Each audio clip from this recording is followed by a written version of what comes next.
Alors on va commencer, vous m'entendez bien? Ouais. Donc la session elle s'intitule Design et réalité mixte de la 2D à la 3D. Je vais juste vous poser quelques questions pour savoir un peu votre niveau de connaissance de la réalité mixte et ce que vous faites un peu dans la vie pour savoir à qui je m'adresse tout simplement.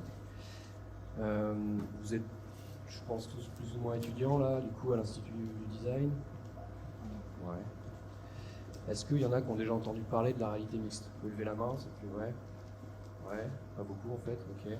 Donc j'imagine que du coup il y a quasiment personne qui a testé les HoloLens aujourd'hui, c'est le casque qui est là-bas. Vous avez jamais mis ce truc-là sur votre tête avant? Non? À part oui, les gens avec qui je travaille, d'accord. Ok. Les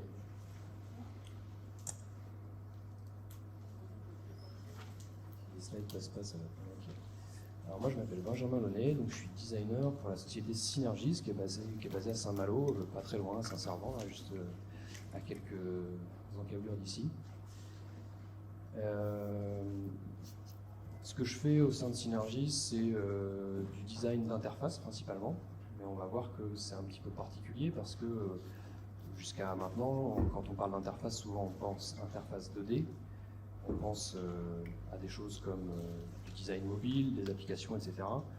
Moi, ce que je fais aujourd'hui chez Synergis, c'est un petit peu différent. Et donc, c'est un peu mon parcours que j'ai envie de vous raconter, puisque c'est une des premières fois, finalement, depuis les quelques années où je prends la parole devant des gens, c'est une des premières fois, finalement, où je parle devant des designers, ou des futurs designers. Ça m'arrive jamais, finalement, c'est un peu paradoxal, mais je parle que à des développeurs. C'est mon public principal. À chaque fois que j'ai pris la parole, c'était des développeurs, donc je m'adaptais au public que j'avais en face de moi, qui sont des gens très techniques, qui ont des attentes particulières. Mais aujourd'hui, je me suis dit que ça pouvait être intéressant de vous raconter, surtout aux étudiants qui sont là, mon parcours à moi, comment je suis arrivé à faire du design de réalité mixte, à faire du design avec des hologrammes.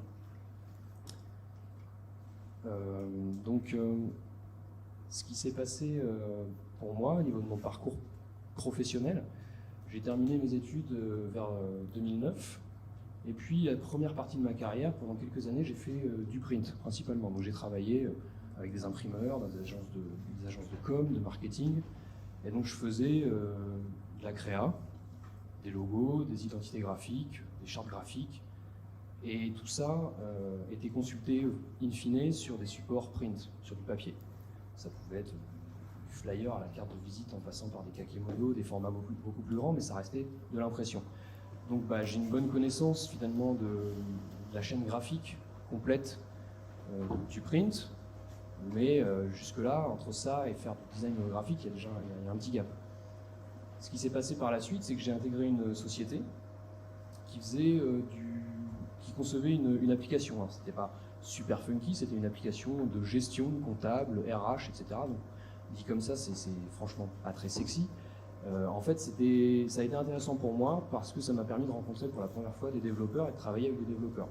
Et je dirais que c'est le premier gros pivot, le premier gros déclic qu'il y a eu dans ma carrière, c'est de commencer à travailler avec des développeurs parce que j'ai rencontré des gens qui avaient d'autres contraintes, d'autres besoins et qui n'étaient pas forcément eux non plus habitués à travailler avec des designers parce que souvent malheureusement les gros logiciels de gestion, les gros outils métiers, c'est des choses qui ne sont pas forcément très intuitives. L'UX design, c'est des choses qui commencent à arriver dans ces milieux-là. On commence à avoir des produits très bien faits, mais ça reste assez récent. Et surtout, là, je vous parle de 2012. Donc c'est pas le Moyen-Âge, mais ça commence à dater un petit peu. Et donc, dans cette société, j'ai fait du travail d'ergonomie principalement, ce qu'on appelle l'UX design. J'ai travaillé sur les interfaces pour qu'elles soient belles, mais aussi pour qu'elles soient fonctionnelles. Et ensuite, dans cette société, il y avait également des filiales, et ces filiales faisaient du web, des sites internet, et de l'applicatif mobile. Donc j'ai fait beaucoup d'applications mobiles. Donc là, je suis passé sur d'autres modes d'interaction, qui étaient principalement du touch. Donc j'ai appris à utiliser ces nouveaux devices, j'ai appris à les comprendre, j'ai appris aussi les nouveaux inputs, les nouveaux modes d'interaction qu'on pouvait intégrer dans ces applications. Et puis côté web, je me suis formé à d'autres contraintes, des choses comme par exemple, je ne sais pas si ça vous parle, quand je vous parle de SEO, de référencement internet, sur Google notamment, ça donne des contraintes à un graphiste ou à un designer pour réussir à faire en sorte qu'un site internet soit visible. Il faut aussi le penser dans la manière dont on conçoit les interfaces. Donc voilà, premier déclic, travailler avec des développeurs et puis changer un peu de format, changer un peu de support. Arrêter de faire des choses qui sont inertes finalement, parce que le papier c'est inerte, et commencer à travailler avec des interactions. Et donc pour ça, pour travailler avec des interactions, il faut travailler avec des développeurs. Il n'y a pas le choix. Et puis enfin, j'en arrive à 2017, donc il y a 3 ans maintenant déjà, et où je rencontre Fabrice Barbin, qui est le dirigeant de la société Synergies. Il me reçoit en entretien, on se fait une petite bouffe sympa et tout, on discute, il m'explique ce que fait la société, et donc il me parle d'AR, de VR, de MR, il me parle de touch, il me parle de mode d'interaction avec les 5 sens de l'humain, il me parle d'interface vocale, d'interface gestuelle. Donc dans ma tête, il se passe des trucs comme ça. Je suis vraiment en train de m'imaginer, de me replonger en flashback dans tout l'univers science-fiction que j'ai connu depuis que je suis tout petit. Donc je pense que là, ces films-là, forcément, je pense qu'ils vont vous parler, à moins que vous ayez grandi dans une cave, mais voilà, c'est des choses qui sont très connues, et c'est des interfaces holographiques, c'est le point commun de toutes ces images-là. Que ce soit Tony Stark, Minority Report, Iron Man, Prometheus, Star Wars, toutes ces choses-là, c'est des choses qu'on voit depuis longtemps maintenant dans les films. Et donc moi, c'est ça que ça m'évoque tout de suite. Et, bon, évidemment, les cas d'usage ne sont pas les mêmes entre ce qu'on fait chez Synergies et ce qu'on peut voir dans ces films-là. Je pense que vous vous en doutez. Mais toujours est-il qu'on n'est pas si loin de la vérité, finalement, quand on regarde ce genre d'image. Et moi, finalement, ce qui s'est passé, pour moi, c'est que j'ai voulu tout de suite faire des choses qui claquent. Je me suis dit, je vais faire des trucs super beaux, avec des effets de partout, avec des trucs qui scintillent, avec des effets 3D de folie et tout ça. Et en fait, je me suis rendu compte très vite que ouais, c'est important de faire des choses qui sont belles, mais il fallait aussi que ce soit fonctionnel. Et pour que ce soit fonctionnel, j'avais des contraintes qui n'étaient plus du tout les mêmes que ce que j'avais pu connaître en web, en applicatif mobile, etc. C'était vraiment un autre monde. Donc il a fallu que je me forme. Il a fallu que je me forme un peu sur le tas, comme ça. J'avais déjà plein de connaissances que j'ai pu réutiliser, évidemment, des connaissances avec des outils de création graphique, etc. Mais il a fallu que je mette en place d'autres méthodes. Et pour ça, il n'y avait pas 36 solutions, il fallait que je commence par me documenter. Alors, je vais quand même faire un petit point sur la réalité mixte. Qu'est-ce que c'est ? Souvent, on voit une définition de la réalité mixte qui dit la réalité mixte, c'est un mélange ou le point de jonction entre l'AR, donc la réalité augmentée, AR, Augmented Reality, et la VR, Virtual Reality, donc la réalité virtuelle. Bon, moi, franchement, je la comprends pas trop, cette définition. On voit souvent une espèce de graphe avec 2 cercles, AR d'un côté, VR de l'autre, et puis au milieu, la MR. Pour moi, c'est pas vraiment ça. Pour moi, la MR, c'est le prolongement, c'est l'évolution, l'amélioration de la réalité augmentée. Je vous dis ça parce que la réalité virtuelle, je pense que vous voyez à peu près tout ce que c'est. On met un casque sur la tête, on est enfermé dans ce casque, on voit absolument plus l'univers physique qui est autour de nous, et on est immergé dans un monde entièrement virtuel, entièrement fait de composants 3D, 2D, peu importe, de vidéo, pourquoi pas, mais ça nous coupe du monde. C'est ça les expériences de VR aujourd'hui.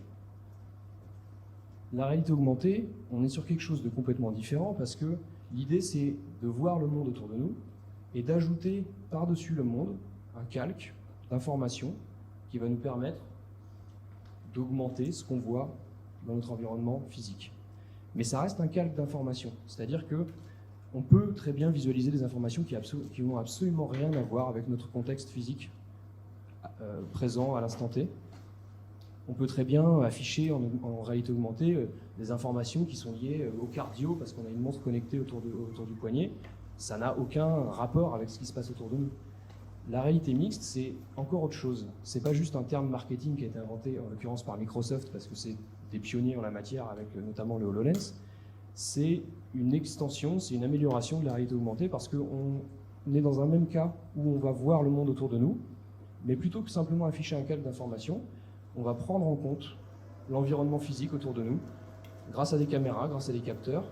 On va comprendre la façon dont est fait l'espace, et grâce à cette compréhension de l'environnement, on va pouvoir créer des environnements virtuels qui sont mêlés au réel de manière presque inextricable.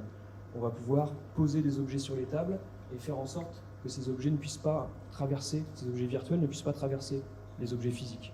On va pouvoir, comme c'est l'illustration que vous pouvez voir ici, ça montre très bien qu'avec un objet virtuel peut très bien être caché par un objet réel. C'est des choses qu'on ne peut pas trouver aujourd'hui dans la réalité augmentée.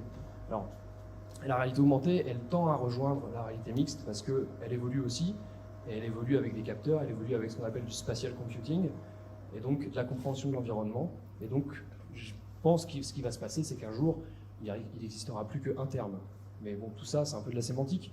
Ce qui était important de voir, c'est qu'aujourd'hui, en tout cas au moment où j'ai intégré Synergis, il y avait une vraie césure entre les deux.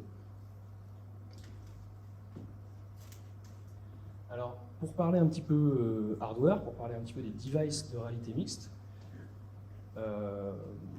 ça, c'est des devices du passé déjà. C'est des boîtes d'Acri et Meta qui s'adressaient principalement à un public professionnel, parce que prix élevé, le prix de ces devices assez élevé, et c'est des boîtes qui ont coulé, c'est des boîtes qui ont fermé parce qu'elles étaient trop en avance de phase. Et généralement, dans le milieu des nouvelles technologies, c'est pas très très bon d'être trop en avance de phase. Il faut mieux arriver avec le bon produit au bon moment. Sinon, ça s'étiole et ça finit par mourir. Donc ces deux constructeurs-là n'existent plus aujourd'hui. Alors on peut encore trouver ces devices, mais voilà, c'est des choses dont on n'entendra plus parler pendant un petit moment, je pense. La génération d'après, entre les deux, on pourrait dire qu'il y a eu HoloLens 1, la première version de HoloLens. Et puis les devices d'après qui se côtoient là en ce moment, les deux gros devices, ma liste n'est pas du tout exhaustive, ça va être HoloLens 2, donc c'est le casque que vous voyez ici, et puis Magic Leap. Ces deux casques-là, ils ont des différences techniques qui sont notables. Je ne vais pas vous en faire une liste complète, c'est pas le sujet, mais ce qui est intéressant avec HoloLens, c'est que c'est un casque totalement autonome. On a une partie ici qui concerne la vision, les capteurs infrarouges qui vont permettre de faire un scan de l'environnement, qui vont permettre de créer un maillage 3D de notre environnement, ce qui va nous permettre ensuite d'avoir des comportements physiques de nos objets virtuels dans le réel. Et puis derrière, on a un bloc là qui est grosso modo le PC, la partie calcul en fait de ce casque.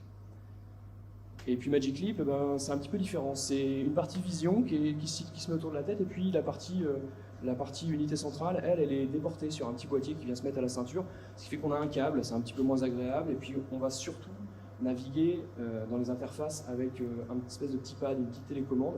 Il y a aussi des interfaces gestuelles qui peuvent être mises en place, mais HoloLens 2 est clairement en avance sur ce point-là, on en reparlera tout à l'heure.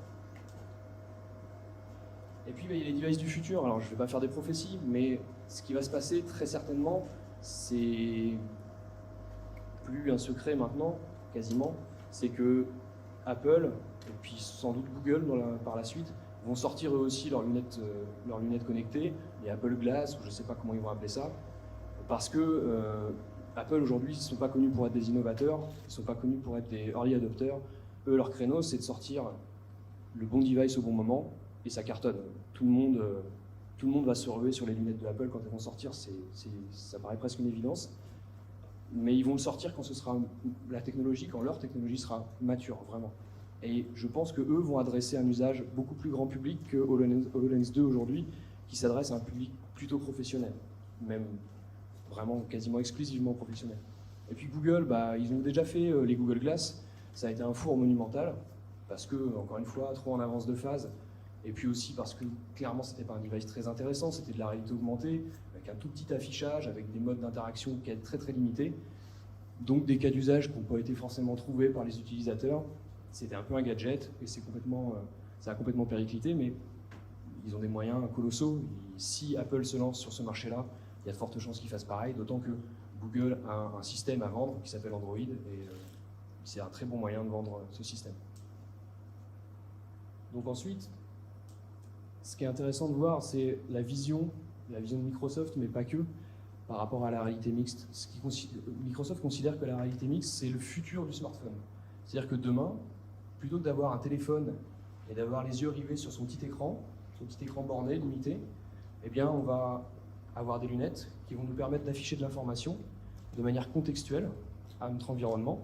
Et on ne sera plus obligé, pour consommer ces informations, de sortir un écran de sa poche Donc il y a des gens qui vont voir ça un peu de façon négative, ça fait un peu épisode de Black Mirror quand je dis ça, on s'imagine tout le monde avec ses lunettes ou ses lentilles connectées, on peut choper des informations personnelles sur les gens, enfin bon, ça peut faire peur, mais en même temps, on peut aussi voir le côté positif où ça évitera des scènes du genre quai de métro avec 50 personnes alignées en randonnion avec la tête dans le téléphone.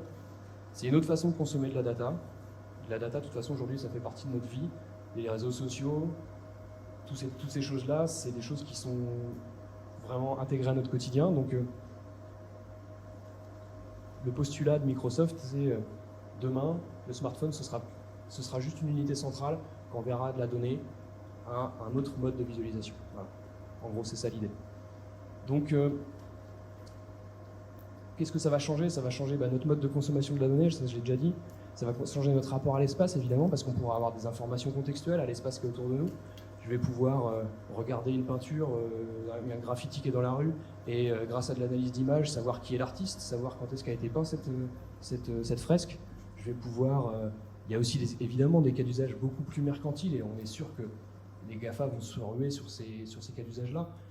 Du type, je vois un meuble dans la rue, ce meuble, je sais lequel il est, je peux le commander en ligne directement, juste parce que je l'ai vu dans la rue, parce que j'ai vu une bagnole passer. On peut s'imaginer très facilement des cas d'usage de ce genre. Donc ça va globalement, pour résumer, changer notre perception du réel. Ce qu'il faut se poser comme question par rapport à ça, c'est quoi la responsabilité du designer là-dedans? Déjà, ça va être d'être capable de réguler et ordonner la data. Ça veut dire quoi, réguler et ordonner la data? Ça veut dire être capable de faire le tri dans ce qu'on affiche et dans ce qu'on n'affiche pas. Ça veut dire être capable de donner des bonnes informations au bon moment et pas de pourrir le champ visuel de quelqu'un avec des tas d'informations dont il se fiche éperdument. Et pour ça, il y a un gros travail à faire sur notamment les API, ce qu'on appelle les API. Et ça, c'est une responsabilité binomée entre le travail du designer et le travail du développeur. Il va y avoir aussi un gros travail pour être capable de contextualiser l'information, c'est-à-dire, comme je le disais, bonnes données au bon moment, au bon endroit. Et puis, adapter les interfaces, c'est-à-dire être capable d'avoir des interfaces qui soient agréables, qui soient fluides, qui soient dynamiques. Donc pour ça, optimiser les expériences, avoir ne serait-ce que le fait d'avoir quelque chose qui soit fluide, un affichage fluide, c'est pas évident aujourd'hui, on a des capacités de calcul qui sont limitées, et donc il faut qu'on est sans arrêt en train d'optimiser les modèles 3D, optimiser les animations pour que les expériences soient agréables. Et ça aussi, ça fait partie de la responsabilité du designer, pas forcément en tant que responsable technique, parce que ça c'est plus du travail d'infographiste 3D, de développeur, mais être garant du fait qu'une expérience soit agréable, ça peut faire partie des responsabilités du designer.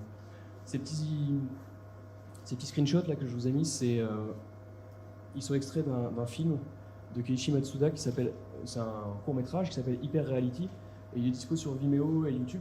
Je vous conseille fortement d'aller le voir, il est vraiment super intéressant, et c'est exactement, il décrit en quelques minutes, en 5 minutes de court-métrage, exactement l'inverse de ce que je suis en train de vous expliquer ici. C'est-à-dire qu'on a des gens, on suit une personne qui a ce genre d'affichage holographique et qui va être immergé dans un monde qui est devenu une poubelle à ciel ouvert en termes de données. Et franchement, c'est pas du tout un fantasme de parler de ça aujourd'hui quand on voit ce qu'est devenu le web en quelques années. Qui n'a jamais eu une expérience sur un site web où il y a 36 fenêtres qui s'ouvrent, des pop-up, des pubs intrusives, des machins? Ça devient insupportable. Imaginez la même chose, mais directement dans votre champ visuel, ça peut devenir un véritable calvaire. Alors vous me direz, on n'est pas obligé de les porter ces lunettes, c'est sûr, mais on n'était pas obligé non plus d'acheter des smartphones, et on l'a tous fait. Donc voilà, il y a un vrai travail de design à ce niveau-là. Alors, je vous parle de ça, je vous parle de cas d'usage qui sont très grand public, finalement. Nous, chez Synergis, pour l'instant, notamment parce qu'on travaille avec HoloLens 2, qui est un device qui est encore assez coûteux, on s'adresse principalement à des professionnels. On est sur ce qu'on appelle du B2B, on travaille dans des champs d'activité professionnels, sur des cas d'usage professionnels. On ne s'adresse pas du tout au grand public. Notre but, c'est pas que vous puissiez regarder Facebook sur votre HoloLens, c'est pas du tout ça l'idée. Les champs d'activité auxquels on s'adresse aujourd'hui, c'est l'industrie, la construction, j'englobe BTP, architecture, la vente, on va appeler le retail, le domaine de la santé, l'événementiel et enfin la formation, parce que la formation, c'est quelque chose qui marche très très bien avec la réalité mixte, parce que justement le fait de pouvoir contextualiser une info, on remarque que le taux de rétention d'une information est beaucoup plus élevé quand on la contextualise que quand on se contente de lire un PDF, on peut le dire comme ça. Donc, des cas d'usage, on en a pas mal. Dans le cas de l'industrie, ça c'est un projet assez récent qu'on a sorti il y a quelques mois pour un client qui s'appelle Seri, et donc qui est un fabricant de machines-outils, de très grosses machines-outils, qui sont capables de faire de l'usinage à 360 degrés. D'ailleurs, j'ai une petite démo à vous montrer là-dessus. Je pense que c'est important que vous puissiez voir un peu à quoi ça ressemble l'affichage dans HoloLens, de manière à ce que vous puissiez vous représenter un petit peu c'est quoi les enjeux en termes de design. Alors je vais vous sortir ça tout de suite.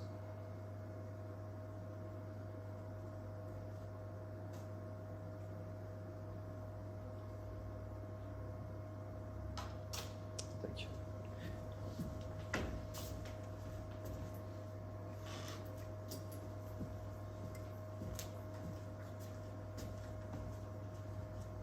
Alors je vais vous faire une petite démo et que je vais retransmettre sur l'écran là-bas. Ce qui va se passer, c'est qu'il va y avoir une légère latence qui est due à l'envoi des messages au réseau. Donc, vous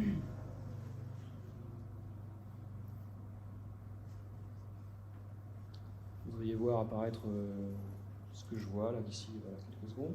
Alors, on va éviter l'effet inception en regardant l'écran. Okay. Alors oui, ça c'est juste le menu de lancement de HoloLens, hein. C'est un menu de lancement pour lancer les applications. Et donc ici j'ai ma petite application qui s'appelle Seri, et comme vous pouvez constater, mon interaction elle se fait avec les mains.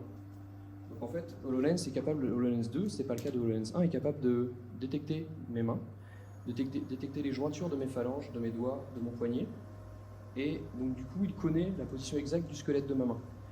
Ce qui va se passer, c'est que grâce à ça, je vais pouvoir interagir directement avec mes mains sur les hologrammes. Et ça va rendre l'interaction beaucoup plus agréable, plutôt que de faire de l'interaction clavier-souris traditionnelle ou avec je ne sais quelle manette ou je ne sais pas quoi. Je peux interagir avec mes mains. Et finalement, quoi de mieux pour bouger un objet que simplement l'attraper et le déplacer.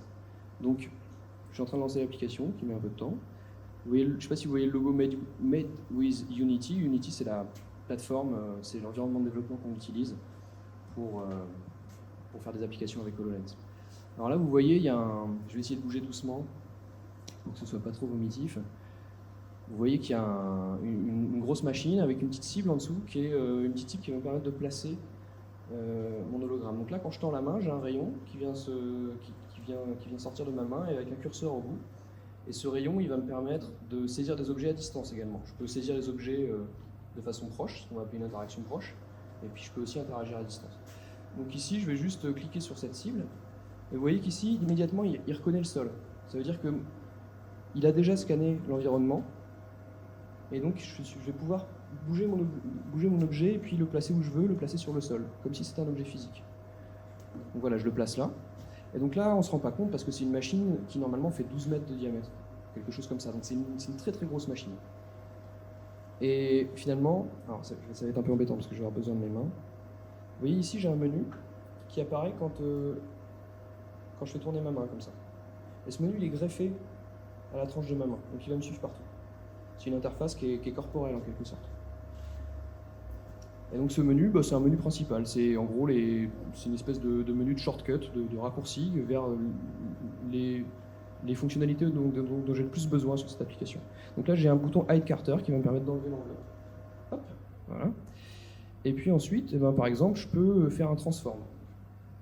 Et ici, j'ai deux options qui vont me permettre soit de rester à échelle 1 mètre cube, comme c'est le cas actuellement, soit de passer à échelle 1. Alors si je passe à échelle 1, vous allez voir, je vais être complètement immergé dans ce modèle qui est, comme je vous le disais, assez énorme. Donc là, maintenant, je ne sais pas si c'est très lisible de votre côté, ce que vous voyez. Moi, j'ai quelque chose de très haute définition, qui est vraiment assez agréable à regarder. Je vois des gros détails, je vois des écrous, je vois des soudures. Je peux rentrer à l'intérieur du modèle. C'est assez immersif. Et puis les hologrammes d'HoloLens sont assez occlusifs, donc finalement, là par exemple, je ne vous vois pas beaucoup, moi. Je vois surtout cet objet dans lequel je me suis intégré. Alors ce que je vais faire, c'est que je repasse en 1m3, et puis maintenant, si je veux, je peux par exemple saisir une poignée ici, et puis agrandir cet objet comme je veux. Je peux le prendre, le déplacer, voilà, faire des choses très basiques, des rotations. Et puis, dans ce cas d'usage de série, le client, ce qui l'intéressait, c'était de pouvoir montrer sa machine sans avoir à la déplacer. Parce que vous imaginez, bouger une machine de cette taille, c'est impossible. Vous ne pouvez pas la mettre dans votre voiture et aller chez votre client. C'est pas possible du tout. Donc là, finalement, la personne de chez Série arrive chez son client, chez son prospect, avec simplement un HoloLens. Et puis, elle va mettre l'HoloLens sur la tête de son client. Et puis, ce client, il a peut-être un hangar dans lequel il veut voir, ou dans son usine, s'il va pouvoir placer cette machine. Donc il va la mettre à échelle 1. Et ça va lui permettre de voir s'il a l'emprise au sol nécessaire pour poser cette machine. Et puis on a également d'autres choses qui sont intéressantes, qui vont nous permettre par exemple de montrer un peu les arguments, les forces de ce produit que vend Série. Vous voyez qu'ici j'ai un bouton Show Items qui me permet d'afficher des petits tooltips comme ça, que je peux saisir et puis je peux déplacer. Et donc ces petits tooltips, ils ont un comportement qui est intéressant parce qu'en fait, quand je me déplace, ils restent toujours face à moi. C'est ce qu'on appelle un billboard. Comme ça, la lecture, elle est vraiment toujours impeccable, j'ai jamais de problème de lecture. Donc je peux les placer où je veux, comme ça. Et puis ces tooltips, ils sont équipés de petits boutons qui vont me permettre de lancer, par exemple, voilà, j'ai un bouton qui s'appelle 3 axes module. Donc je vais cliquer dessus. Et hop, ça vient isoler un module dans cette machine. Et ce module-là, bon, il est un peu petit. Ok. Donc je vais l'agrandir, mais je peux aussi saisir cette poignée directement ici, si je veux faire ça comme ça. Hop. Et puis je vais pouvoir lui aussi lui afficher ses options. Donc là, je peux, par exemple, on a notre infographiste 3D qui nous a fait des animations qui vont nous permettre de voir la machine à l'œuvre. Donc par exemple, si je veux voir cette machine, comment elle se déplace sur son axe Z, voilà, je peux jouer l'animation. Et puis je peux avoir des informations plus techniques, par exemple la capacité d'usinage de cette machine. Voilà, je vois qu'elle est capable d'usiner des blocs de 600 mm, des cubes de 600 mm.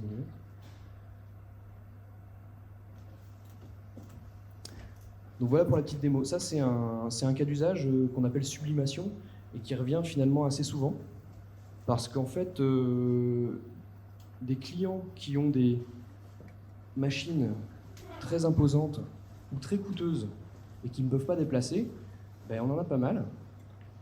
Et donc c'est très intéressant pour eux de pouvoir s'alléger comme ça dans leur démarche. Donc premier cas d'usage, la sublimation. Alors, attendez, je vais re-switcher. Je vais enlever ça. Donc la sublimation. Deuxième cas d'usage, c'est la concertation. Ça c'est intéressant aussi parce qu'on a un aspect collaboratif. On a plusieurs personnes qui sont équipées d'un HoloLens et ces personnes vont visualiser la même chose en fait, chacun sous leur angle de vue évidemment. Donc ici on a deux personnes qui sont en train de discuter de l'implantation d'un parc éolien. Donc elles ont un petit panneau avec des outils, ça va leur permettre de placer des points d'intérêt sur une carte qui est en relief 3D qui est générée. Et donc elles vont pouvoir discuter de l'implantation de ce parc éolien avec un support visuel qui est assez intéressant. Autre cas d'usage, une collaboration distante. Donc là on voit qu'on a ici cette personne qui est équipée d'un HoloLens, cette personne qui est Fabrice Barbin d'ailleurs, mon patron. Et en fait elle est en train d'appeler, vous voyez ici, elle est en train d'appeler quelqu'un d'autre. Donc là typiquement ça peut être le cas d'usage de une personne qui va sur site pour faire de la maintenance, pour faire une réparation sur un objet, et qui n'a pas, à un moment donné, qui se retrouve bloquée parce qu'elle n'a pas les compétences, et donc elle va faire appel à un expert à distance, et cet expert va être capable d'annoter son champ visuel. Cet expert, lui, il peut être sur une tablette, il va voir le flux vidéo qui sort de l'HoloLens de cette personne, et il va être capable d'annoter son champ visuel avec des documents, des flèches, des graphiques, des choses qui vont l'aider à sortir de cette problématique technique. Assistance aux opérateurs, ça c'est un cas d'usage qui revient assez régulièrement aussi, c'est comme je le disais, quelqu'un qui va sur un site industriel par exemple et qui doit faire de la maintenance sur une machine et qui va bénéficier d'un espèce de tutoriel étape par étape où en fait l'information va lui être donnée, délivrée contextuellement à la machine. On peut faire de la reconnaissance d'objets, comme je le disais tout à l'heure. Donc du coup, on va se retrouver avec quelqu'un qui va avoir dans son champ visuel des informations qui vont lui permettre de suivre les étapes. Et ça devient presque un jeu d'enfant pour caricaturer. Cas d'usage de conception, c'est intéressant aussi. C'est là, on a un cas d'usage où on a deux personnes qui sont en collaboration en présentiel et une dernière personne qui, elle, n'est pas là, mais qui est représentée par un avatar. Et en fait, on connaît la position de cette personne parce qu'on connaît la position de son casque. Et donc, on va pouvoir permettre à cette personne qui est dans une salle de réunion distante, pourquoi pas dans un autre pays, peu importe, de collaborer et de faire une réunion de travail avec ses collègues, mais à distance. En ce moment, avec les problématiques sanitaires, c'est un cas d'usage qui revient assez souvent. J'ai besoin de faire des réunions très complexes avec mes collaborateurs, mais ils ne peuvent pas être tous dans la même pièce en même temps. Donc HoloLens prend tout son sens à ce moment-là. Et puis là, derrière, vous voyez qu'il y a tout un tas d'informations qu'on pourrait appeler des mood boards, avec, alors ça c'est un peu différent, un diagramme qui permet de savoir qu'est-ce qui est en cours, qu'est-ce qui est fait, etc. Et puis ici, des textures, ici des blueprints, des photos de référence, ce genre de choses. On peut épingler un peu ce qu'on veut autour de soi sur les murs. Donc, pour designer ce genre d'application, comme je le disais tout à l'heure, moi, j'étais habitué à travailler uniquement sur écran.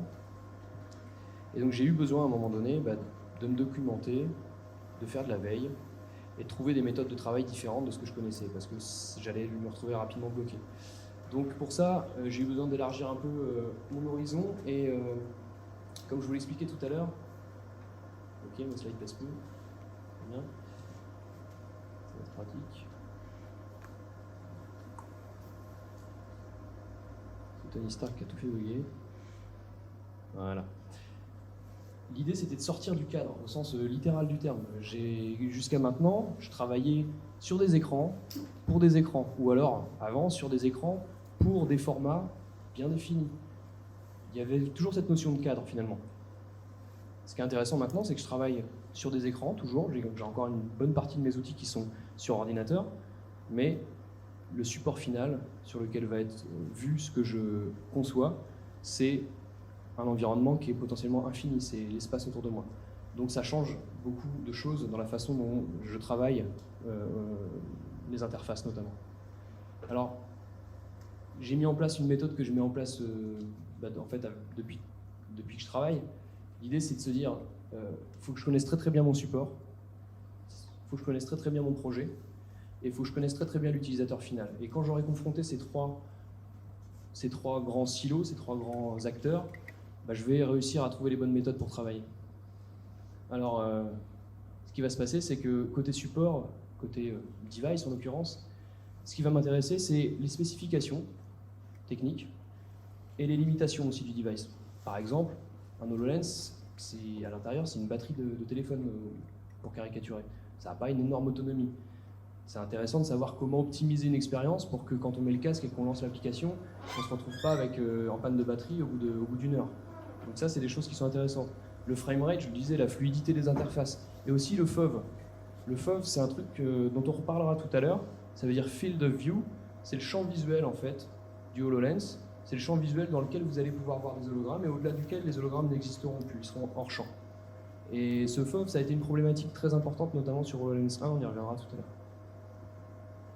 Ensuite, côté projet, cahier des charges, spécifications fonctionnelles, ça c'est des choses peut-être qui vous parlent en tant qu'étudiant ou en tant que professionnel. C'est juste le basique dans un projet. Quels sont les livrables? Quels sont les deadlines? Les technos qu'on va utiliser, de développement notamment, parce que ça change les contraintes du projet. Et finalement, le design, c'est être capable de travailler avec plein de contraintes. C'est être capable de travailler dans un cadre très défini et d'être créatif quand même.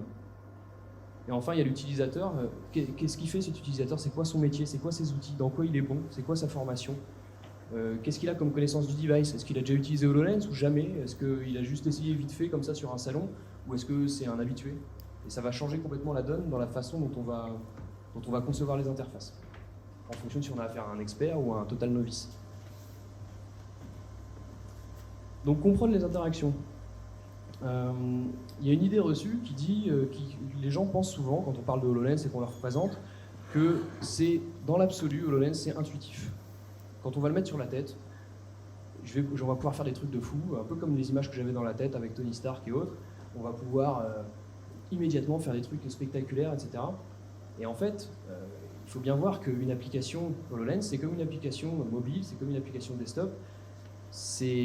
On peut faire ce qu'on programme de faire. On ne peut pas tout faire. Donc c'est important de définir qu'est-ce qu'il veut faire l'utilisateur, c'est quoi son objectif final, et qu'est-ce qu'on va lui permettre de faire ou pas. Et à partir de là, forcément, il va avoir un apprentissage minimum avant de pouvoir utiliser une application de façon fluide et de façon, on va dire, experte. Donc HoloLens est intuitif? Non, c'est les applications qui sont intuitives. Et pour ça, il y a un vrai travail, de fond, de design et de développement. Alors pourquoi il y a cette idée reçue? Je pense que déjà, il y a une énorme attente sur le produit parce que les gens ils regardent beaucoup trop de films, et comme moi d'ailleurs. Les gens, ils voient Tony Stark, et je vous le dis, c'est vraiment... On a souvent des personnes qui s'attendent à des trucs incroyables, et ça peut amener un effet déceptif du coup. Ils mettent HoloLens sur la tête et puis ils disent « Oh, en fait, je peux pas faire ça. » Bon.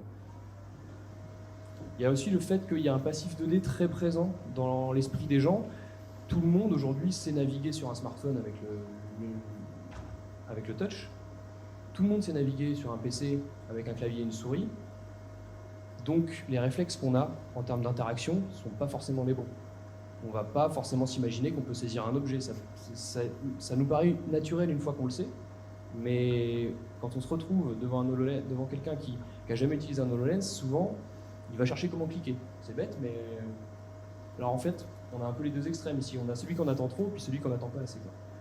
Et puis au final, le vrai problème aussi, c'est qu'il n'y a pour l'instant pas de standard d'interaction.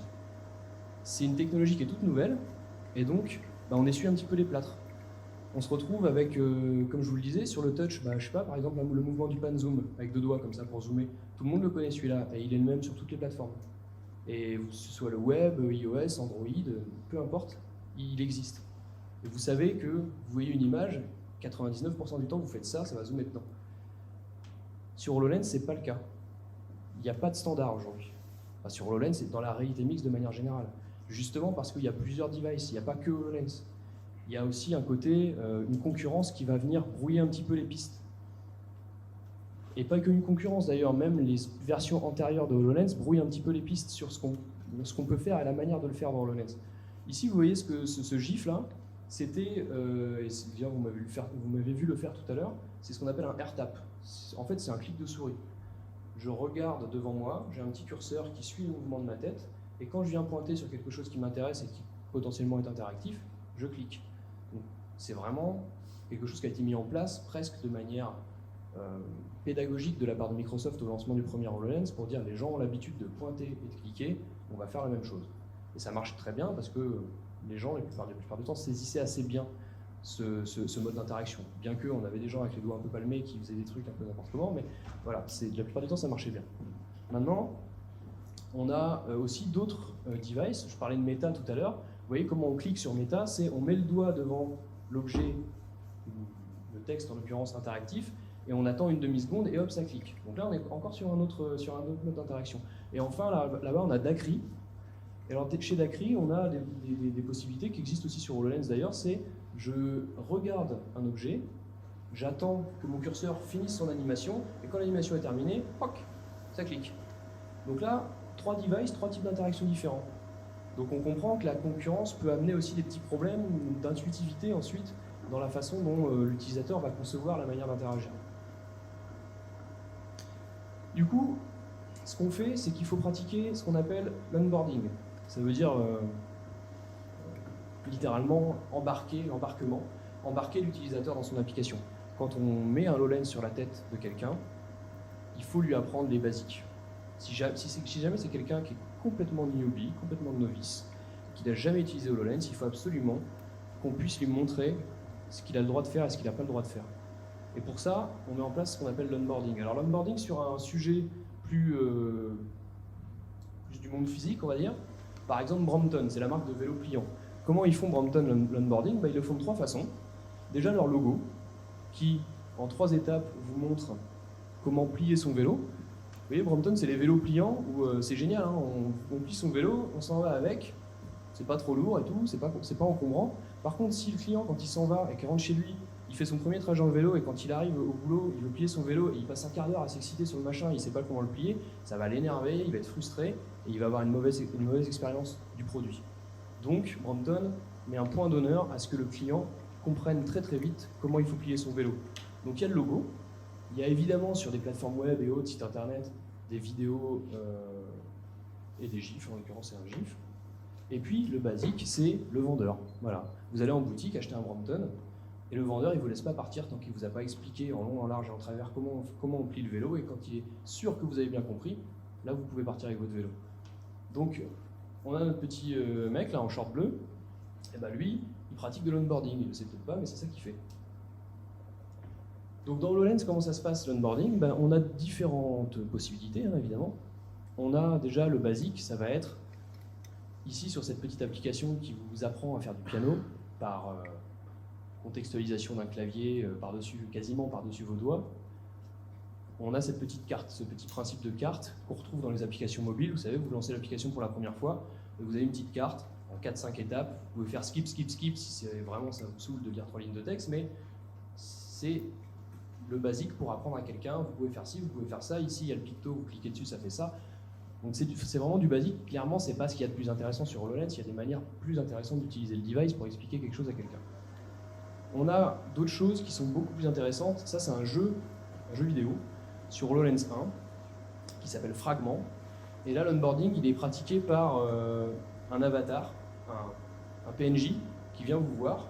Et comme HoloLens a une connaissance de l'environnement, ce PNJ il rentre dans votre salon, il s'assoit sur votre canapé, sur votre chaise ou par terre, peu importe, et il vous explique ce que vous allez devoir faire dans le jeu. Et ça, c'est la meilleure des façons d'expliquer à quelqu'un son objectif, c'est de le faire les yeux dans les yeux avec, entre guillemets, quelqu'un. En plus, comme cette personne-là connaît l'emplacement exact, ce PNJ connaît l'emplacement exact du HoloLens, j'ai testé le truc, il vous regarde dans les yeux, c'est assez impressionnant. Vous avez un PNJ qui vous regarde dans les yeux et qui vous suit du regard quand vous bougez. C'est quelque chose qui est assez bluffant, et ça marche très très bien. On a un taux de rétention de l'information qui est extraordinaire. Et puis, il y a des choses beaucoup plus basiques qu'on a mis en place, par exemple, sur une application qui s'appelle Sidel, où en fait, on va utiliser de la signalétique. La signalétique, comme on peut en avoir dans un lieu comme ça, pour indiquer les sorties, pour indiquer les différentes salles, etc. On va utiliser des flèches, des textes, et on va permettre à la personne de se repérer dans l'espace. Là, par exemple, cette flèche ici, elle est en train d'indiquer à la personne qu'elle s'est trop détournée du lieu d'interaction sur lequel elle doit intervenir sur la machine, et donc c'est juste une petite boussole qui vient clignoter sur le côté, qui va lui permettre de se tourner jusqu'à arriver sur l'endroit où elle doit agir. Donc évidemment, c'est pas exhaustif, il y a plein d'autres façons de faire de l'onboarding, mais en voilà déjà 3. Ensuite, les inputs. Les inputs, c'est les modes d'interaction. Qu'est-ce que je vais pouvoir faire dans HoloLens? Et notamment dans HoloLens 2. C'était encore assez limité sur HoloLens. Dans HoloLens 2, on peut faire plein de trucs. Alors, j'ai marqué ici Introducing MRTK.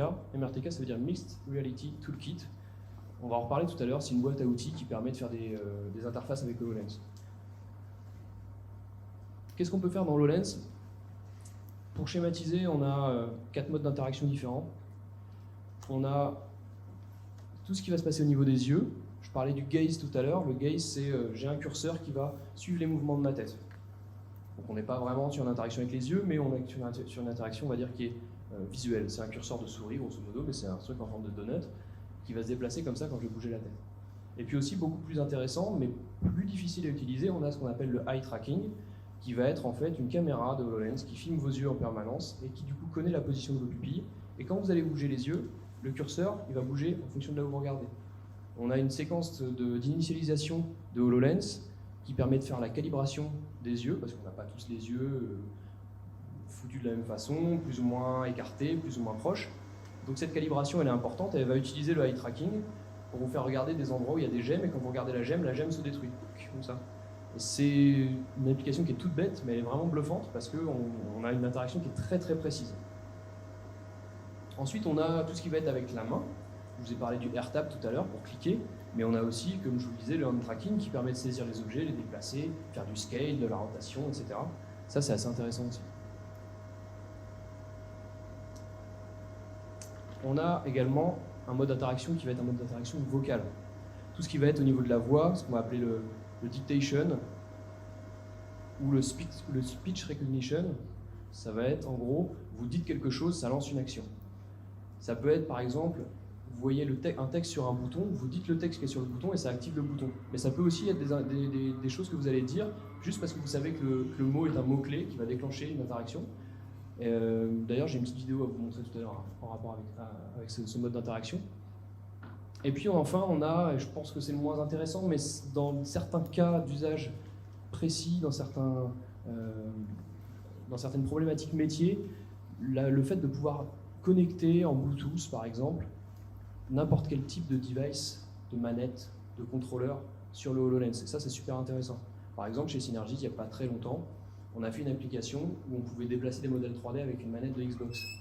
Et donc là, on a vraiment une sensation jeu vidéo qui est assez cool et qui permet un déplacement précis parce que le pad Xbox, il a un niveau de précision qui est assez intéressant. Donc tout ça, évidemment, faut que ça réponde à un besoin précis de l'utilisateur final. Ce qui est intéressant avec tous ces modes d'interaction, c'est qu'ils sont cumulables. Par exemple, encore une fois, je regarde un truc et je clique dessus, on utilise les yeux et la main. Mais je peux aussi utiliser les yeux et le speech, etc., etc. Il faut faire attention avec les modes d'interaction mixtes, si on peut dire, le fait de cumuler plusieurs modes d'interaction, parce qu'on peut avoir des mauvaises surprises. Par exemple, je pense que vous connaissez, vous avez l'air bien jeune, vous connaissez les Lemmings quand même. Non? Oui? Vous êtes décédé? Vous connaissez les Lemmings ou pas? Oui? C'est un vieux jeu, hein, ok. Moi j'y jouais sur Atari quand j'étais petit.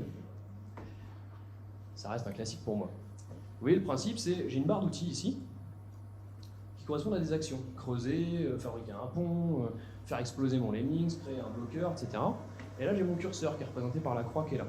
Et donc vous connaissez le principe, c'est une porte d'entrée, une porte de sortie, et puis le but du jeu c'est d'emmener tout le monde vers la sortie sans qu'il y en ait trop qui meurent. Le moins possible. Et donc, le mode d'interaction, il est simple, c'est je clique sur un mode, sur une action, par exemple creuser avec la pioche, et ensuite avec mon curseur, je vais cibler un Lemmings et je vais lui dire « Poc, toi tu pioches », il va se mettre à creuser. Là par exemple, si je vais atteindre la porte ici, lui, je lui dis creuser, il va faire un trou, puis après tous les autres ils vont tomber dans le trou et ils vont aller dans la sortie. C'est tout bête. Il y a un mec qui a voulu faire la même chose avec HoloLens. Ah, c'est là que j'aurais bien du son d'ailleurs. Excusez-moi si ça fait mal aux oreilles. Non, c'est pas chouette.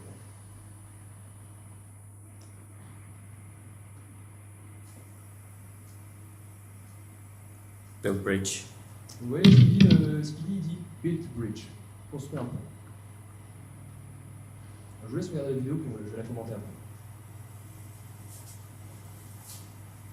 Lock left. Okay. Build bridge.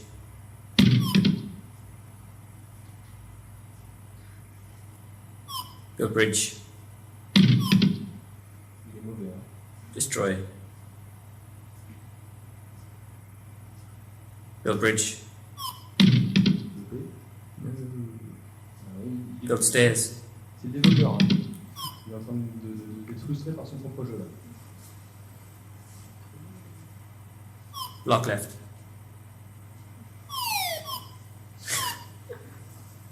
Il y a un taux de suicide super important là. Hein.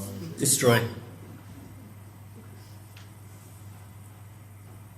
Lock left. Bon, je pense que vous avez compris le principe. Build stairs.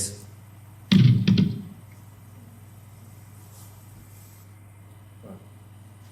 J'enlève ça parce que c'est insupportable. Voilà.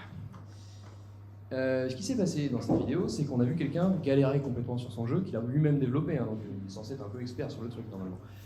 En fait, pourquoi il galère? Parce qu'il a juste choisi les mauvais modes d'interaction. Alors je ne sais pas si vous avez compris le principe, mais en gros, la barre d'outils, voilà. La barre d'outils qui est là, en fait lui il s'est dit, j'ai pas envie de m'embêter avec une barre d'outils qui va flotter devant mes yeux, sur laquelle je vais cliquer, machin. Je vais faire des modes d'interaction avec du speech, et dès que je vais dire build bridge, par exemple, ici, ça va faire comme si je cliquais là, et mon Lemmings, il va créer un pont. Le problème, c'est que c'est long de dire build bridge, Et le mec, il est en train d'essayer de cibler avec ses yeux un objet qui est mouvant, un lemmings qui marche, et lui-même, il est un peu mouvant parce que on respire, tout ça, on a le truc sur la tête. Donc il n'arrive pas trop à le cibler, et quand il y arrive, il dit Bill Bridge, et en fait, le temps qu'il dise Bill Bridge, le lemmings, il est passé en dehors de la hitbox, pouf, et il se suicide. Donc ça marche pas. Donc ce qu'il aurait fallu qu'il fasse, en fait, ce mec, c'est de dire, prendre exactement ce qui a été fait ici, parce que le jeu original, je vous garantis qu'il marchait bien, lui. C'est de dire, mon texte, c'est pas une mauvaise idée de dire je passe en mode création de pont. Donc je dis Bill Bridge, je passe en mode création de pont, et dans un second temps, je vais regarder mon lemmings et faire clic dessus, ce qui est beaucoup plus rapide de faire clic que de dire une phrase. Et là, ça marche. Ça aurait marché, je pense.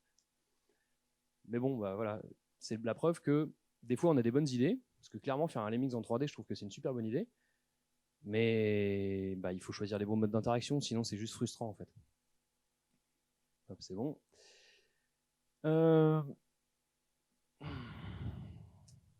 Confort et usabilité. C'est intéressant de prendre en compte le fait que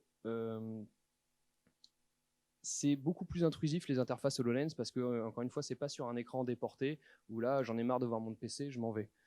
Le HoloLens, il est sur la tête et les interfaces, elles sont autour de nous. Donc il faut faire attention au confort de l'utilisateur pour pas lui agresser les yeux et pour faire en sorte que les applications soient agréables à utiliser de manière simple aussi, notamment avec tout ce qui est gestuel des mains. Pour ça, il y a quelque chose qu'on peut mettre en place assez facilement, qui est de définir des zones d'interaction, des plans d'interaction. Par exemple, vous voyez qu'ici, mon utilisateur, il est au centre. Ça, c'est son champ visuel. Et autour de lui, moi, je considère qu'il y a ce qu'on appelle le plan d'interaction proche, qui va être les UI, les interfaces qui vont être les plus proches de l'utilisateur.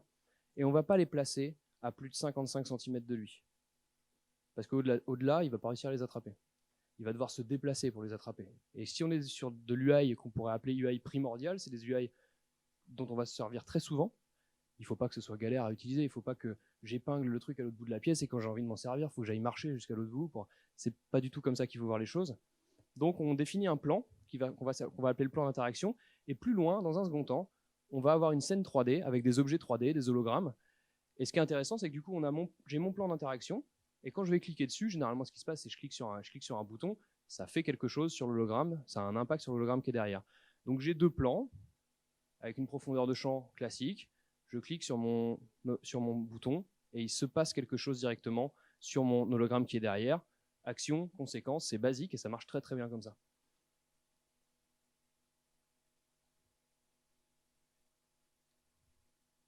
Ok.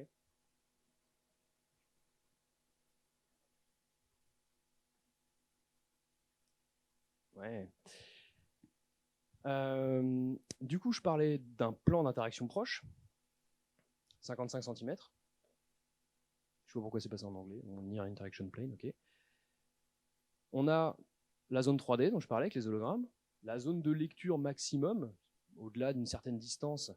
Si vous ne mettez pas du texte en caractère 300, ça va être impossible à lire, mais ça, c'est des notions qu'on a quand on fait du design d'espace, de la signalétique, c'est exactement la même chose dans HoloLens. Et on a un plan d'interaction lointain, que j'ai mis là à 2 mètres, c'est un peu arbitraire en fait, on peut le mettre un petit peu plus près, on peut le mettre un petit peu plus loin, mais c'est pour dire que voilà, il faut bien réussir à dissocier les plans, ce qui va être de l'UI très importante proche de moi, ce qui va être de l'UI moins importante plus loin, et on peut même se dire que cette UI là, elle va être totalement greffée sur mon objet 3D. Ça peut être des boutons qui sont intégrés sur mon objet 3D et qui sont, si je bouge mon objet 3D, les boutons vont bouger avec, un peu comme ce que je vous montrais tout à l'heure, la machine de chez Seri, si je la bouge, eh bien les boutons qui sont greffés à cette machine vont la suivre. C'est des boutons qui sont contextuels à cet objet, c'est pas des boutons qui sont contextuels à moi. Et c'est deux choses complètement différentes. Pourquoi je disais je suis super grand là. Pourquoi je disais 55 cm? Parce que ça, c'est une mesure personnelle que j'ai prise, mais je l'ai prise sur plusieurs personnes, donc on ne peut pas dire que c'est une étude, hein, faut pas exagérer, mais c'est quelque chose qui est, on va dire, une moyenne. C'est la distance entre le bout de mon doigt avec lequel je vais cliquer et ma clavicule. Ça veut dire que Ça, c'est 45 cm. Et ensuite, je me garde 10 cm pour faire ce mouvement d'appui, parce qu'il faut que le mouvement soit marqué pour que l'utilisateur ait bien la sensation d'aller cliquer sur un truc.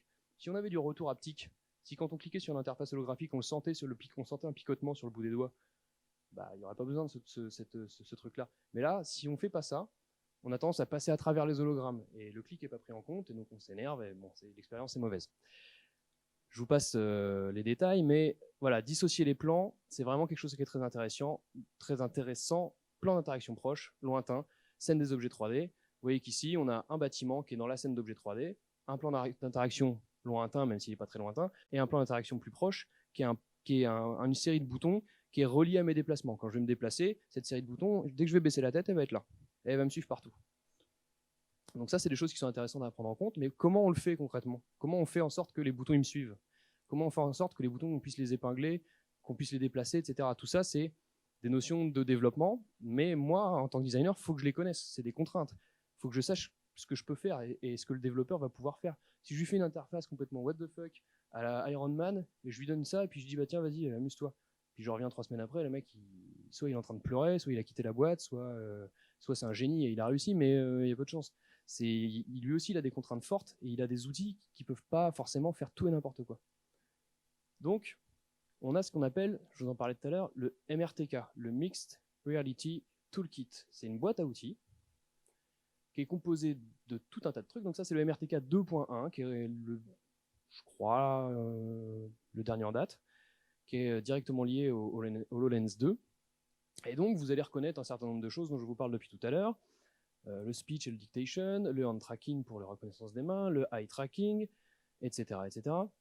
Et moi, ce qui va m'intéresser au niveau des UI, des interfaces, en tant que telles, c'est ces deux trucs-là, principalement.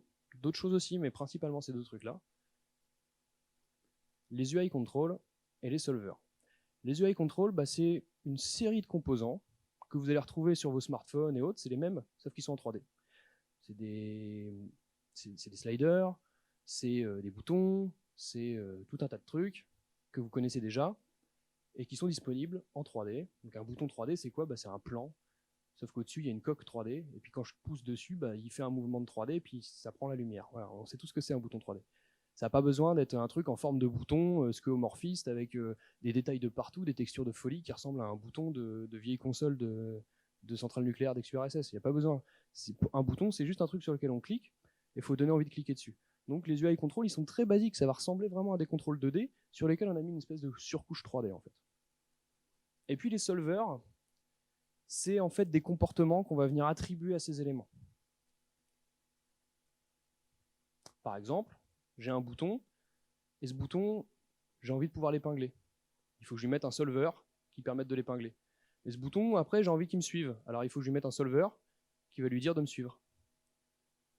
C'est ça un solver. Alors après, comment je fais? Parce que des solvers, il n'y en a pas beaucoup, mais des UI control, il y en a plein.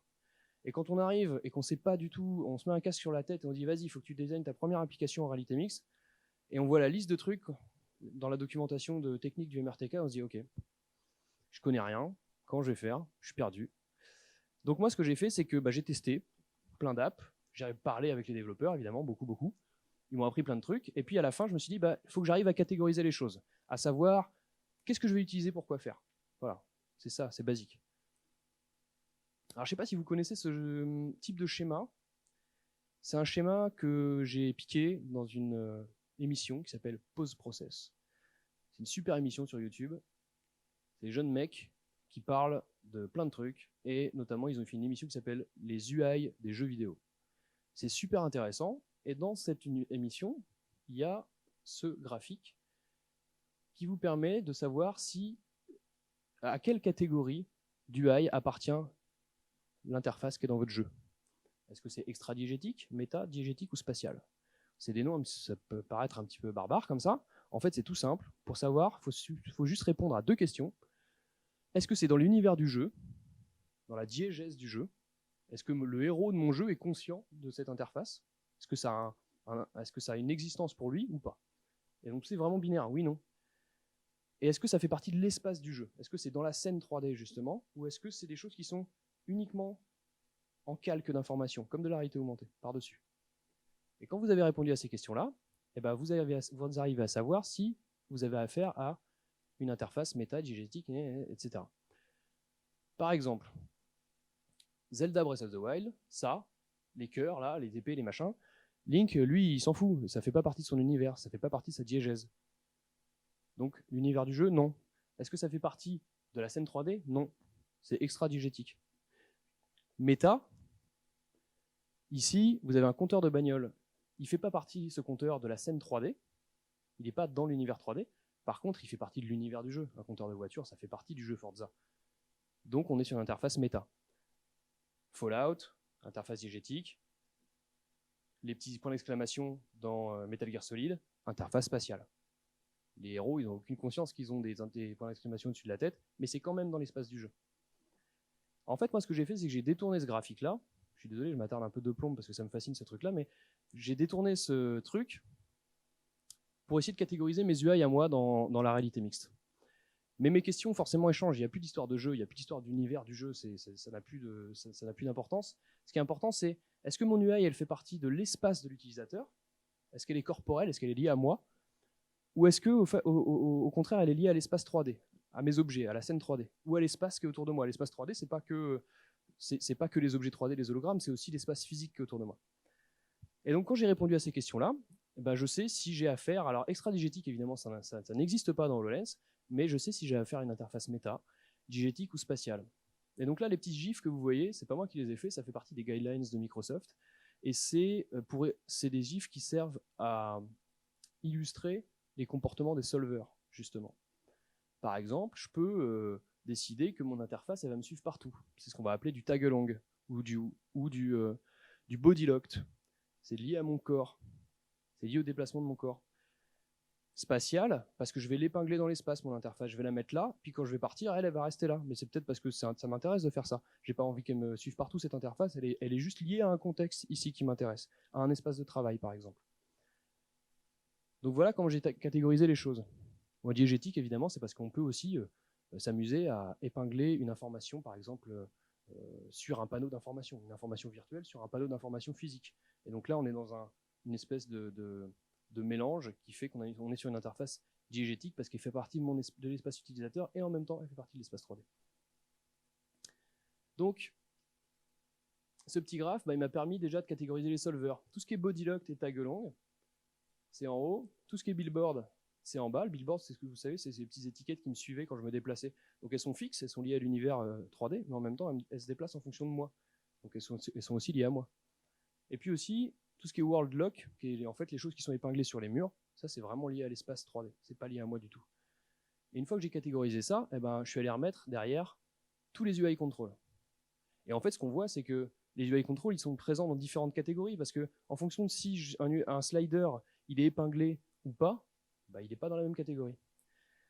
Tout ça pour vous dire que maintenant c'est bon, j'ai toutes mes catégories de contrôle du MRTK et en fonction des cas d'usage, en fonction de ce que je veux faire, je sais ce que je dois utiliser, avec quoi, avec quel solver et quel UI control.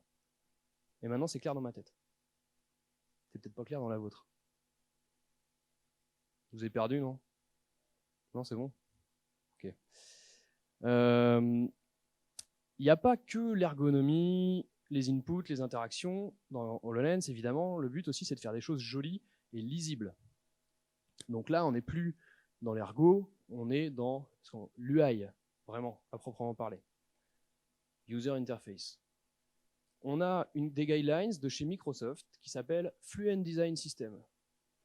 Je ne sais pas si vous connaissez les guidelines de Google, c'est Material Design. C'est la même chose, mais côté Microsoft. Et la particularité de Microsoft, de ces guidelines de Fluent Design System, c'est qu'elles sont faites pour la 2D, mais surtout et aussi pour la 3D. Et ça fonctionne très très bien pour les éléments 3D, et moi je trouve un peu moins pour les éléments 2D. Personnellement, les effets et autres de Fluent Design System, notamment dans Windows par exemple, c'est pas toujours ultra réussi. Mais côté 3D, on ne peut pas leur enlever que ça fonctionne très très bien, et ils ont fait du super taf. Alors ça ressemble à quoi Fluent Design System? Ça se compose c'est un silo de 5 pans avec tout ce qui. Alors vous voyez, c'est que c'est très 3D. Hein. Même les icônes, c'est pas moi qui les ai faites, hein, c'est Microsoft, c'est de la 3D. Donc on est vraiment dans l'univers 3D. La lumière, l'éclairage, depth, la profondeur, motion, Material, c'est les textures, et scale, ça va être tout ce qui est redimensionnement, responsive, etc. Adaptative, voilà. Donc avec ces 5 points-là, je ne vais pas tous vous les passer en revue, parce qu'il n'y a pas forcément des choses ultra intéressantes à dire sur chaque truc, mais il y a des petits points comme ça qu'on peut relever. Par exemple, avec le light, on a un effet qui s'appelle le Reveal Highlight, qui est un effet en fait qui permet de savoir si un élément il est interactif ou pas. Dans HoloLens, je vous le disais, on ne peut pas tout rendre interactif, et ça n'a souvent aucun intérêt de tout rendre interactif. C'est pas du tout l'idée, c'est d'être efficace. Donc, quand un élément est interactif, il va réagir à ma présence. Si j'approche le doigt d'un bouton qui est interactif ou d'un élément qui est interactif, il va prendre la lumière, mon doigt va projeter une lumière dessus, ça va faire une espèce de halo qui va m'indiquer que cet objet il est touchable, qu'il va se passer quelque chose quand je vais interagir avec lui. Et c'est assez intuitif, ça marche bien. Il y a un truc aussi, côté, surtout pour rester sur la thématique de la lumière, c'est qu'il va falloir utiliser pas mal de contraste quand on fait une interface HoloLens. Il va falloir utiliser des contours, il va falloir utiliser des couleurs vives. Et finalement, ces 3 critères-là, alors, ils servent ces 3 critères-là à distinguer l'UI, ce qui est interagissable, du reste du monde. Parce que des fois, à HoloLens, on fait des applications qui sont très réalistes, avec des modèles qui sont très réalistes. Alors, je ne dis pas que c'est bluffant au point qu'on s'y perd et qu'on ne sait plus ce qui est réel et ce qui n'est pas.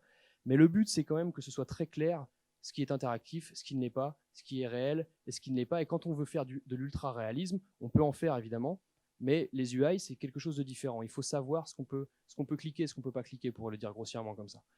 Donc du coup, finalement, ces 3 critères-là, on est pas mal, on se rapproche des UI qu'on peut trouver dans les films, de choses que je vous montrais au tout début. Là, par exemple, c'est une des premières applications que j'ai faites quand je suis arrivé chez Synergies pour PSA, donc le groupe PSA automobile. C'est une application qui, je vous épargne le cas d'usage et tout ça. En gros, on vient reconnaître une porte de bagnole, une porte de 308, et on vient mapper par-dessus son hologramme en filaire comme ça, parce que c'est plus cool, mais surtout parce que ça permet de voir la porte qui est derrière.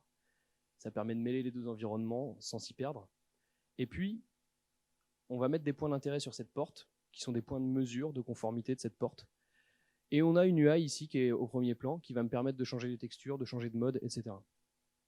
Et on est dans quelque chose qui fait un peu science-fiction déjà. On est dans des codes graphiques filaires, assez chatoyants, qui ressemblent pas mal à ce qu'on peut trouver dans la science-fiction. Ça, c'est un exemple 2D de à quoi ça ressemble dans Windows avec la calculette.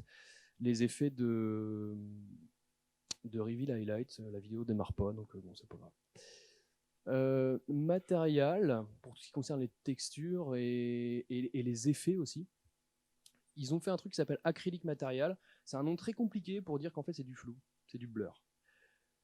Ce blur, il est intéressant dans HoloLens.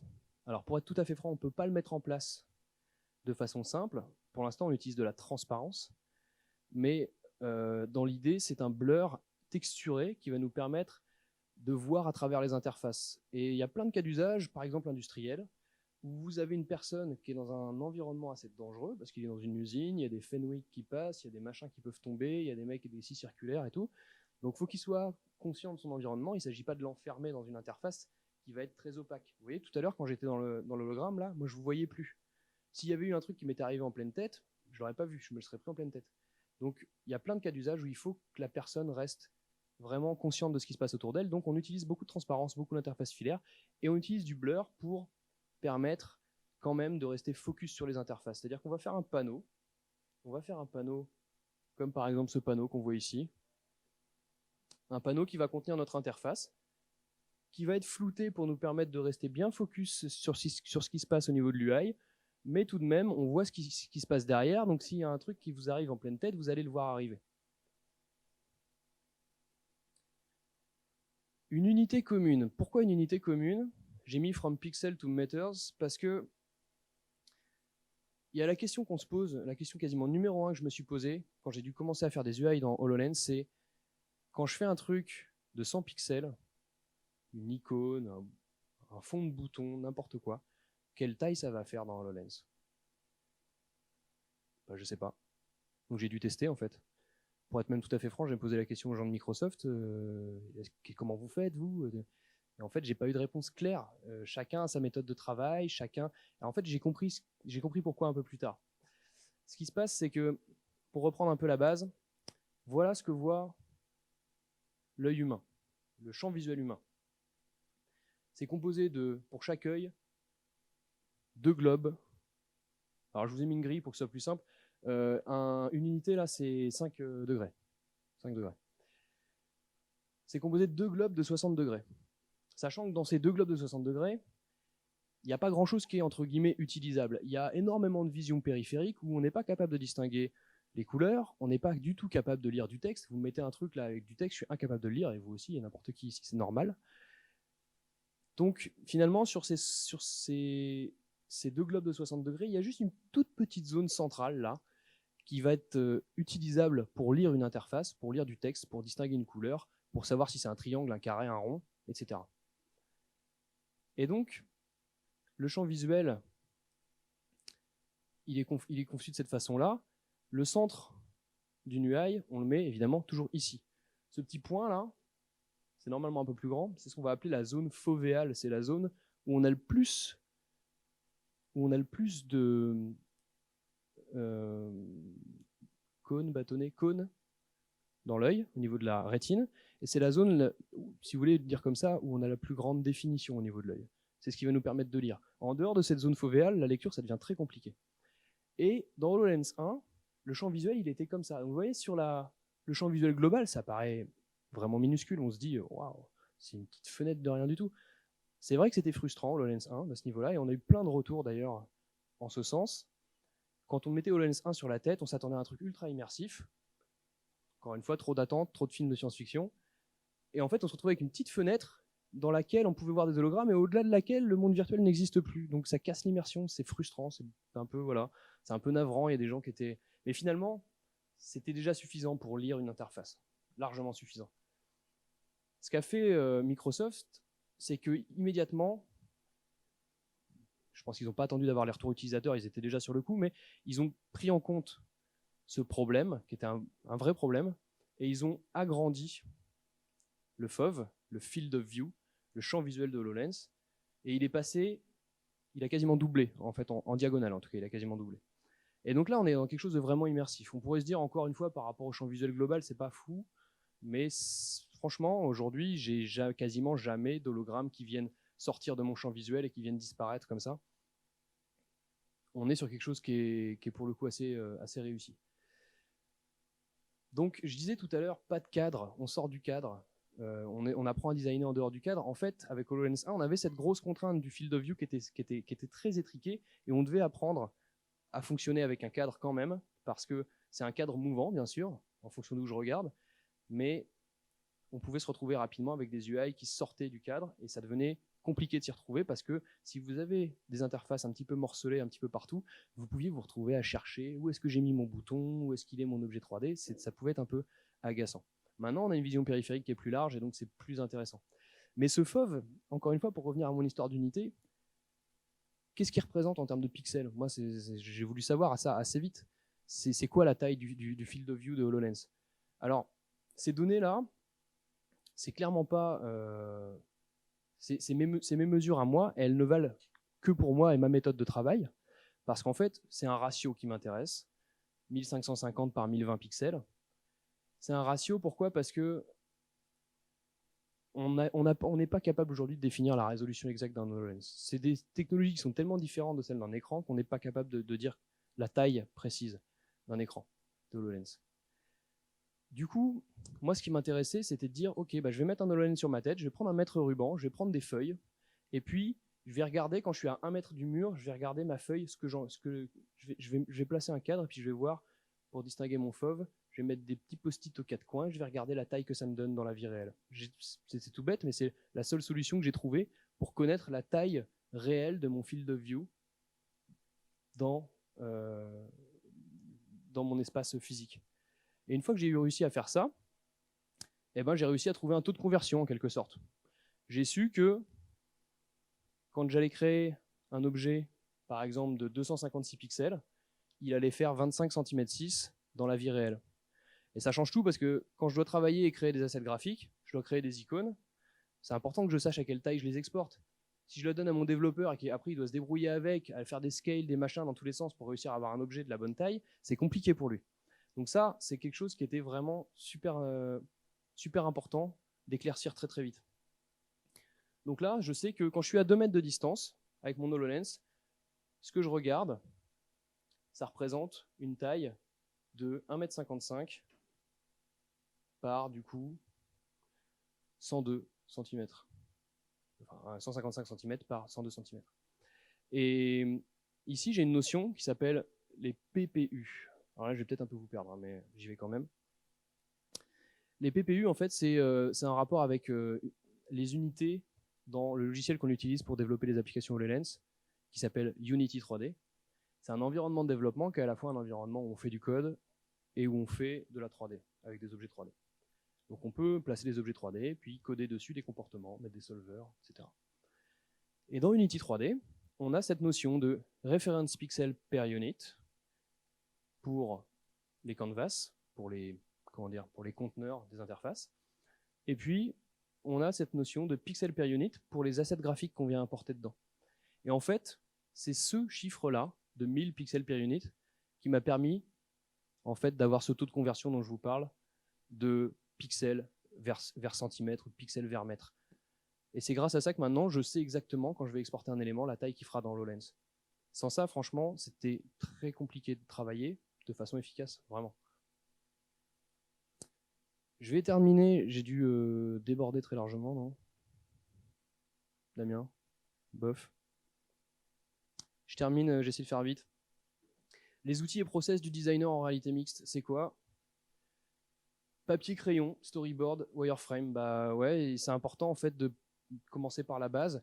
Et quand j'ai besoin de scénariser une expérience, bah, on est presque dans de la scénographie. Et donc pour ça, c'est intéressant de coucher les idées sur le papier, de faire des crowbars. Et généralement avec un code couleur qui ressemble à peu près à ça, c'est-à-dire tout ce qui est de l'ordre du physique, de l'environnement physique en noir, tout ce qui est de l'ordre de l'environnement holographique en bleu. Comme ça, ensuite, ça permet de faire valider aux équipes, faire valider aux clients, pourquoi pas, même si j'ai pas un niveau de dessin suffisamment avancé pour proposer ce genre de trucs aux clients, parce que ça, c'est pas moi qui les dessine. Et mais c'est un très bon outil de travail. Ensuite, prototype, call UHU. Alors moi, clairement, je suis plus à ce niveau-là, où ça, c'est des mecs qui étaient en train de comprendre comment fonctionnait HoloLens, un peu par rapport à ces histoires de field of view, etc. Donc ils se sont fabriqués des machins avec des pailles et tout. Bon, voilà, ça a été une étape. Maintenant, j'ai plus besoin de ça aujourd'hui. Je sais où je vais, mais ça a été clairement une étape de compréhension importante. On a des outils, parce qu'on pourrait se dire, ok, on fait de la réalité mixte dans des environnements 3D, etc. C'est dommage de faire de la conception sur écran 2D pour des environnements 3D. Ce serait mieux d'avoir des outils 3D directement, immersifs, pour faire de la conception 3D. Ça paraît logique. Bah, oui et non, parce qu'en fait, aujourd'hui, les outils qui existent, ils sont pas très aboutis. On a des pistes qui sont pas mal. On a une application sur le store de HoloLens qui s'appelle HoloSketch, qui permet de faire des prototypes avancés et qui vous permet de placer des éléments, placer du texte, importer des images, etc. dans HoloLens directement. Et donc, vous allez concevoir des interfaces en mettant des cubes, en mettant du texte sur des cubes, en faisant des boutons, des machins, des trucs. Donc c'est intéressant, mais pas suffisamment intuitif, d'autant que c'est une version qui date de HoloLens 1, elle n'a pas été vraiment remise à jour pour HoloLens 2, donc dommage, parce qu'avec les nouvelles interactions, ça aurait pu être cool, mais c'est pas tellement le cas aujourd'hui. Mais c'est une bonne piste déjà. Un autre truc qui est pas mal, qui s'appelle Microsoft Maquette, qui est pour le coup beaucoup plus abouti, mais en fait, ce qui est dommage, c'est que c'est un outil VR, et moi, travailler 7 heures par jour avec un casque de VR sur la tête, c'est pas possible, quoi. Ça fait mal à la tête, on n'en peut plus au bout d'un moment. Donc c'est intéressant comme outil parce que ça permet de faire de la conception en VR. Pareil, même chose, des outils 3D, des textures, des objets basiques, des cubes, des machins, du texte, des boutons. Et puis à la fin, quand votre scène 3D elle est faite, vous exportez votre scène 3D et vous pouvez la réimporter dans Unity 3D pour la voir dans HoloLens. Donc c'est un outil qui est pas mal, mais moi ça me convient pas personnellement parce que voilà, je trouve ça trop compliqué de travailler longtemps avec un casque VR sur la tête. Adobe XD, je sais pas si vous bossez avec Adobe XD, ceux qui font un peu des interfaces et tout ça, il y a plusieurs écoles, il y a Figma, il y a Sketch, il y a XD, il y a ceux qui sont sur Mac, ceux qui sont sur PC, bon moi je bosse sur PC. Bon, j'utilise Adobe XD, ça permet de faire des user flows, donc des parcours utilisateurs. Par exemple ici une application qui nous permet d'afficher des données de simulation sur un modèle 3D Et donc une interface qui est relativement simple, mais le fait de faire un XD interactif, c'est un super outil pour le client, pour lui faire valider que le parcours utilisateur il est OK, il est conforme, et c'est un super outil pour les équipes de développement, parce que ça leur permet aussi de comprendre où vous voulez en venir, l'état des boutons, le bouton quand je le clique il passe en bleu, quand je clique sur ce truc-là, il se passe ce truc-là. Ça permet de comprendre en fait toute la machine à état de l'interface de façon générale. Et en plus de ça, on peut exporter aussi des informations intéressantes depuis XD, des codes couleurs, etc. etc. Donc c'est vraiment un super outil. Ouais, j'ai qu'une hâte, c'est que maintenant on puisse importer des objets 3D dans Unity. Ce serait vraiment génial, ça m'éviterait de faire du détourage horrible en permanence, mais voilà, c'est déjà super comme ça. Illustrator, plus des templates, pour faire, pas super cette image-là, pour faire des UI kits. Les UI kits, c'est vraiment la page, un gros panneau comme ça, un gros plan de travail dans Illustrator où je vais mettre toutes mes UI et ça va me permettre d'avoir une vue globale sur les différents états de mes boutons, les icônes qu'il y a à l'intérieur, etc., etc. Et en plus, ce qui est intéressant, c'est que ça permet, c'est vectoriel, c'est un outil vectoriel, donc il n'y a aucune perte, aucune pixelisation. Je pense que c'est des choses qui vous parlent, ça. Et ce qui est super intéressant, c'est que dans Unity, dans les boutons, dans les composants du MRTK, on peut utiliser le SVG, format vectoriel assez cool. Vous voyez, un bouton, c'est ce que je vous disais tout à l'heure, c'est vraiment tout bête, un bouton 3D. C'est composé de un backplate, on pourrait appeler aussi un background, c'est la plaque du fond. Et ce backplate, c'est un SVG. Enfin, nous, actuellement, on utilise du SVG, donc c'est indestructible. Indestructible, ça pixelise pas.